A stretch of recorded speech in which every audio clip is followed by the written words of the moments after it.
આજે 15 વર્ષથી અમારા ગામમાં પંચાયત નથી, કોઈ સરપંચ નથી અને અમારા ગામના ગોચરની અંદર દારૂવાળા અહીંયા અડ્ડો જમાઈને બેઠા છે આજે કેટલા સમયથી। આજે 7 વાગ્યાની ગાડીઓ 3 પકડી, અમને લગભગ અડધો કલાક થયો ત્યાં સાહેબો પોલીસ આવ્યા અને એનો એ કર્યો છે, કાયદેસરની કાર્યવાહી કરવામાં આવશે। અને બુટલેગરો એવું કહે છે કે અમે આટલું ભરણ ભરીએ છીએ એમ કે અમારા પંચાયતના ગોચરની લગભગ આખા વર્ષથી અહીં ધંધો કરે છે આ લોકો।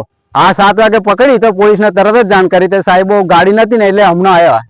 જમાદાર જે હતો ને એ કંઈક બદલી થઈ ગયો છે અને બીજા સાહેબ અમૃતભાઈ કરીને જમાદાર હતા, એ ધંધો કરાવતા હતા, એ બદલી થઈ ગયા અને બીજા સાહેબો આવ્યા છે એનો નિકાલ કરવાનું વાત કરી છે। દારૂનો ધંધો અમારા ગામ લોકો અહીંયા લગભગ ખાસો ટાઈમ થઈ ગયો, વર્ષ ત્યાંથી અહીં ધંધો કરે, ઉતારે છે અહીંથી અને અહીંથી પાછી બહાર સપ્લાય કરે છે। તે તો પેલા હનુમાન દાદાનું મંદિર હતું ને એ મંદિરની ઉપર અહીં ઉતારતા હતા ઓટલા પર।